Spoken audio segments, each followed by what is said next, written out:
안녕하세요. 데비스트림 파운데이션입니다. 잠시 후 프레젠테이션이 시작되겠습니다.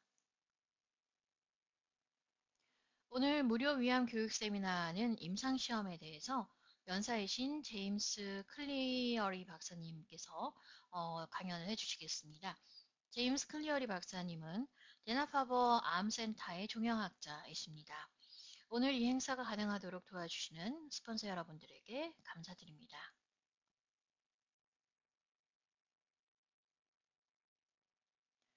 저는 제키 벨로 데비스트림 파운데이션의 프로그램 디렉터로 있습니다. 먼저 데비의 꿈 재단에 대해서 이제 소개 말씀 올리겠습니다. 그리고 제임스 클리어리 박사의 임상 시험이란 무엇인가에 대한 그 궁금증을 저희가 물어보는 강의를 들은 후에 물어보는 이런 시간을 가지도록 하겠고요.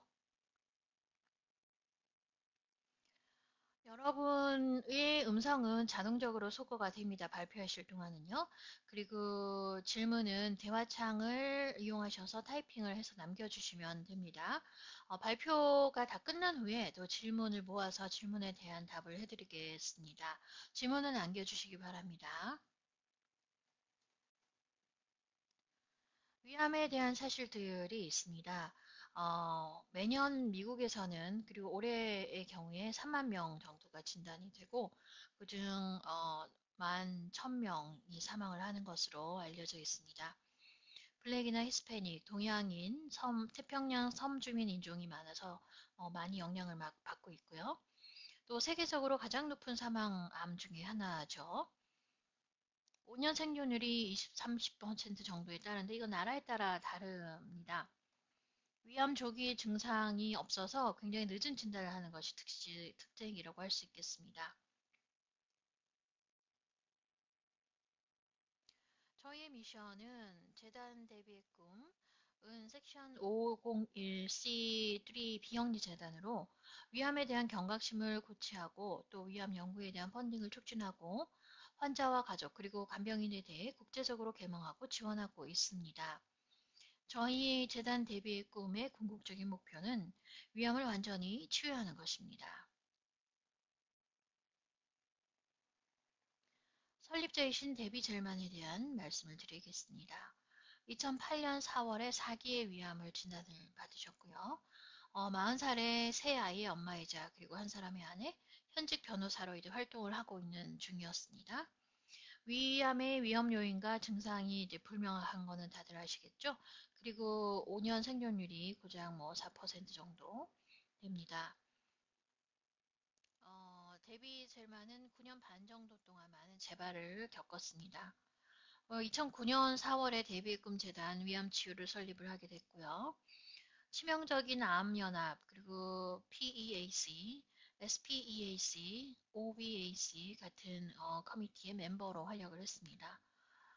유명한 환자 옹호자로서 미 국립암센터 위암 태스크포스, 미 국립암센터 환자 옹호자 커미티, NCCN 미식도암 가이드라인 리뷰 패널, 에스코 위암 허투 시험 가이드라인 프로젝트, 미 암학회 연구 프로그램 투자자로 이제 활동을 하셨습니다. 데뷔의 꿈 재단의 마일스톤입니다. 미국, 캐나다, 독일 내 34개의 지부를 가지고 있고요. 미국과 캐나다에서 행사를 쭉 하고 있습니다. 환자 교육 프로그램 프라이브를 통해서 몇백만의 위암 환자 그리고 가족들, 간병인에게 세계적으로 위암 환자들의 그 생존자들과 간병인을 매칭을 또 해드리고 또 특별한 기준을 세워서 돕고 있습니다. 위암 교육 심포지움을 교육 웨비나로 해드리고 있고요. 심도 있는 위암 정보, 강의 라이브러리, 임상 시험 정보, 매칭 서비스, 위암 지원 커뮤니티, 블로그 주제, 60개의 언어로 번역되는 정보 자원 제공해드리고 있습니다. 지금까지 100만 불 이상의 연구 지원을 이제 펀딩을 해드렸고요. 앞으로의 행사는 안내를 해드리겠습니다. 저 웹사이트에서도 확인하실 수 있습니다. 8월 7일에 이제 다달이 열리는 저희 위암 서포트 그룹 행사가 있겠습니다. 그리고 8월 21일에는 영양에 대한 웨비나가 있겠습니다. 그리고 11월 14일에서 14일은 두 번째로 열리는 연례 버추얼 국제 위암 에듀케이션 교육 심포지움을 가지도록 하겠습니다. 그리고 12월 5일에는 위 식도암에 관련된 버추얼 교육 심포지움이 있는데 MGH 캔서 센터, 암센터와 같이 이를 협력해서 저희가 마련을 하겠습니다. 모든 교육 자료는 저희 그 웹사이트 라이브러리에서 다 확인을 하실 수가 있습니다. 저희의 연락처입니다. 국제본부 주소는 플로리다에 있습니다. 사무소의 시간은 월요일에서 금요일까지 8시 30분 오전 그리고 5시 오후 열려져 있고요. 사무소의 전화번호는 다음과 같습니다. 그리고 무료 전화하실 수 있는데요. 855번호로 있습니다. 무료 팩스 번호도 제공되어 있습니다. 일반 문의는 admin at debistream.org로 하시면 되고요. 환자 리소스는 patient resource at debistream.org, 행사 관련은 event at debistream.org, communication 그리고 미디어 관련된 것은 communications at debistream.org로 하시면 됩니다. 자, 오늘의 강사이신 제임스 클리어드 박사, 클리어리 박사를 소개해 올리겠습니다. 제임스 클리어리 박사는 데나파버 암센터의 종양학자이시고요. 지금 현재 데나파버에 있는 그 소화기 암센터의 임상시험 부디렉터로 일을 하고 계십니다. 그리고 그 클리니컬 케어로 데나파버에서도 많은 상을 수상을 하셨고 또 하버드 의대에서 가르치시는데 그 교육에 있어서도 상을 받으셨습니다. 우리가 임상시험에 참가하면 어떤 장단점이 있을까 생각해 보게 되는데요. 여기에 대해서 얘기를 드리도록 하겠습니다. 저의 디스크로저입니다. 여러 가지, 여러 회사와 같이 일을 하고 있습니다. 먼저 환자의 얘기를 좀 해보도록 하겠습니다. 이분은 65세 전이 된 위암을 가지고 있으시고요. 그리고 폴폭스와 텍솔, 라무시루맙 치료를 받으셨습니다.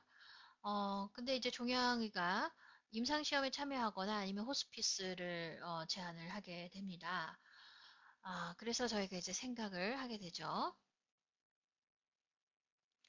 인간의 유전체에 대한 내용들이 다 많이 밝혀져 있습니다. 그래서 임상에서 있을 수 있는 연구들이 이 유전자를 위주로 해서 이제 연구를 하게 되는데요. 임상시험이라고 하는 것은 사람을 바탕으로 하는, 환자를 바탕으로 하는 그런 의학적인 연구가 되겠습니다. 임상시험은 요법을 실험을 하는 것인데요. 실험실에서 전망이 있었던 것을 일단 결과가 좋았던 것을 시험을 합니다. 그리고 안전성과 효과를 검증하기 위한 목표가 있을 수 있고요. 이렇게 목표는 그 임상시험이 몇 상인가, 1상인가, 2상인가, 3상인가 이런 거에 따라서 많이 다릅니다. 임상시험에서 저희가 고려해야 될 것은 지금에 있는 그런 치료 방법보다 효과적인가 하는 것인데요. 또 이거 성공하면 치료의 옵션을 좀 늘릴 수 있는가 하는 것들이 이제 고려 대상이 되어지게 되고요. 임상시험의 과정은 다음과 같습니다. 전임상 단계가 있고요. 그 다음에 이제 1상, 2상, 3상을 거치고 나면 FDA에서 이제 리뷰를 하게 됩니다. 그리고 나서 4상의 심사에 들어가게 되는데요. 전임상 단계를 거치게 되면 1상으로 들어가기 전에 인간에게서 사람에게서 테스트를 해봐도 좋을지 그런 약의 승인이 나야 됩니다. 그런 약으로 이제 하게 되고요. 3상을 거치고 나서 이제 결과가 좋게 되면 FDA에 이제 승인을 신청을 하게 되는데요. 이때 리뷰를 하게 되고 또 리뷰에서 결과가 좋게 나오면 그 약이 이제 승인이 되어지게 되고 그 이후에 이제 사상의 시험 단계가 되는 것입니다. 시간이 많이 걸리게 되겠죠. 그래서 5년에서 15년 정도 보통 걸린다 이렇게 생각을 하고 있고요. 또 이 과정들을 좀 빠르게 하는 그런 특별한 그런 과정도 있다고 합니다. 그런 요구사항도 있다고 합니다. 임상시험에는 항상 윤리가 문제가 됩니다. 1978년에 있었던 벨몬트 리포트, 벨몬트 보고서는 윤리 보도와 임상 연구에 대한 윤리 기준을 강령을 정했는데요. 오늘날 임상시험 리뷰 과정은 다음과 같습니다. 과학적인 리뷰 위원회를 통해서 그다음에 연구소에 있는 리뷰 보드 그리고 시험을 시작을 하게 됩니다. 보드에서 이제 승인이 나게 되면요. 한 번 승인이 난다고 되는 것이 아니라 매년 연구소 리뷰 보드 리뷰를 거쳐야 합니다. 우리가 잘 알고 있는 크리조티닙의 얘기를 좀 해볼까요? 2006년에 일상 크리조티닙 시험을 이제 시작을 하게 되었죠. 그리고 2007년에 EML4와 그리고 ALK의 전좌에 대한 그런 논문이 처음으로 발표가 되었습니다. 아주 고무적이었어요. 그리고 2008년에 이 EML4와 ALK 전자 폐암 환자 그런 그 시그니처가 있는 환자에게 처음으로 이제 크리조티닙이 치료가 되게 되었죠. 그리고 2011년에 이 그 EML4 ALK 전자폐암 환자에서 크리조티닙을 치료를 해도 좋다라는 승인이 이제 떨어지게 되었습니다. ALK 억제제 인크리조니티닙은 이렇게 전좌 시그니처가 있는 폐암 환자에게 굉장히 효과적이었습니다. 재발된 아나플라스티 큰 세포 림포마 환자의 경우도 이제 크리조티닙이 완전히 반응을 좋은 반응을 나타냈고요. 왼쪽에 있는 것이 이제 치료를 하기 전이고 오른쪽이 있는 것이 치료한 8주 후입니다. 왼쪽 가슴에 이제 그림상으로 볼 때는 이제 왼쪽인데 환자로 볼 때는 오른쪽이겠죠. 있는 이 암이 완전히 없어진 거 확인하실 수 있습니다. 사이언스의 암을 공격하는 면역요법이라는 것이 이제 소개가 되었습니다. 그것이 이제 T셀이라고 하는 그 독성 셀인데요. 그런 면역 세포가 암을 공격을 하게끔 하는 것인데요. 면역요법의 원조는 아주 오래전에 있습니다. 스몰박스 가진 사람이 어, 뭐 면역요법에 의해서 치유가 된 그런 것들이 있죠. 그런 역사적인 그런 고증들이 있습니다. 그 전에 있었던 것이 경험에 의해서 뭐 그렇더라 하는 그 경험에 의해서 이제, 어, 사람들이 썼던 거라면, 1976년에 에드워드 제너가, 진짜로 천연두 백신을 이제 발견을 하게 되겠죠. 그리고 1977년에 스몰박스, 도 있었고요. 새 면역요법이 암에 어떻게 적용하는지를 보여주는 그림이 되겠습니다. 보통의 경우에 면역 체계가 우리 몸에 있는 면역 체계가 일을 하는 그런 과정인데요. T 림포사이트라고 T 세포들이 면역 세포들이 캔서 암 세포를 이제 공격을 하게 됩니다. 그리고 이제 튜머 셀이 암 세포들이 PDL1이라고 하는 단백질이 이제 밖에 많이 발현이 되어져 있는 경우들이 있는데요.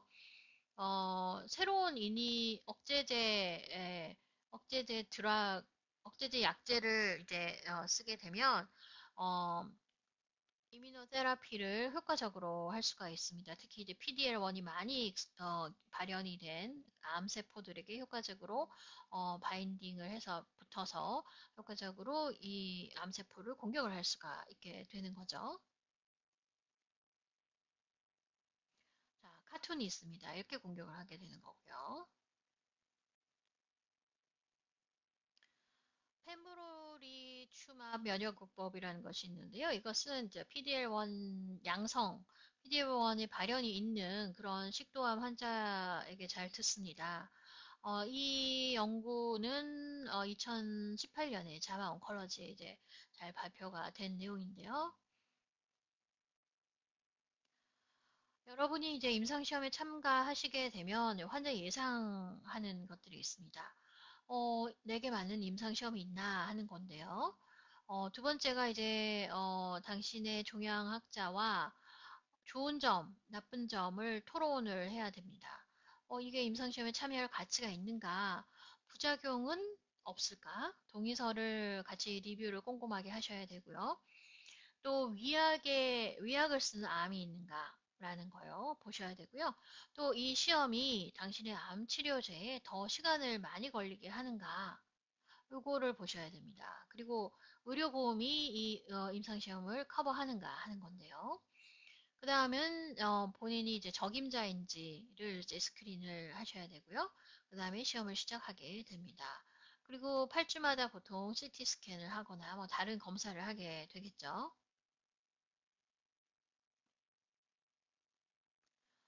환자가 임상시험에 참가를 하지 않겠다라고 거부하는 이유들의 여러 가지 종류들이 있습니다. 임상시험 종류는 기준 케어만 하는 경우, 거기에 실험량을 더하는 경우들이 있는데요. 예를 들어서 2019년에 자마에 보고가 된 그런 임상시험을 한번 보겠습니다.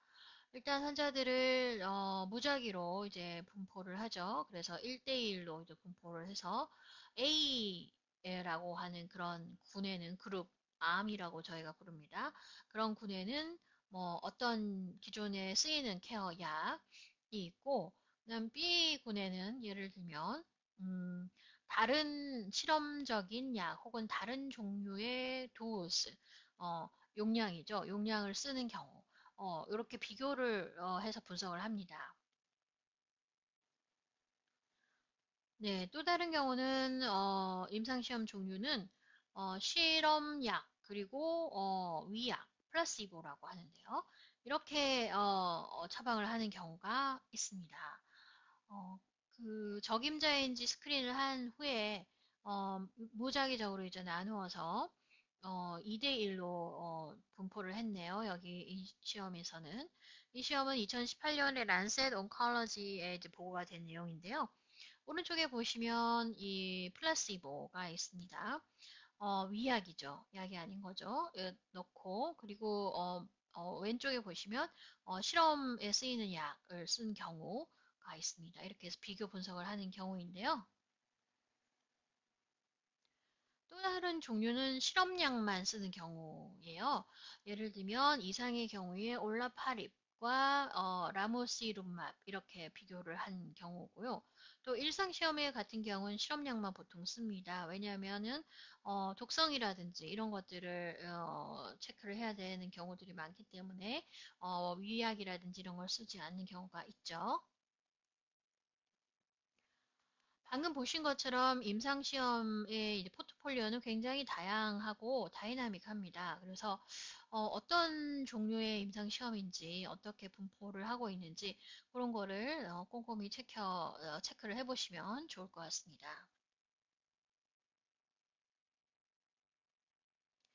임상시험 배그네트를 볼까요? 이제 새로 진단이 되는 경우 새로 진단된 전이성 식도 접합암, 기존 폴복스로 치료를 하셨고요.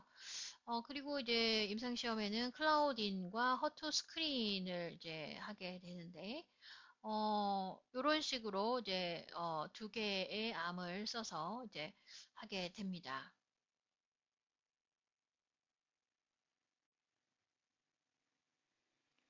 자, 다른 임상시험 배그네트를 한번 볼까요? 2차 라인 전이성 식도 접합암의 경우 1차 라인으로 폴복스로 치료를 했습니다. 그리고 기존에 있는 옵션은 탁솔, 라무시루맙을 보통 쓰는데 임상시험 옵션은 올라파립 그리고 라무시루맙을 써봤죠. 이런 거가 있습니다. 예를 들어서 이제 몇 가지 보여드리는 거예요. 임상시험 배글네트 재발암의 경우의 예입니다.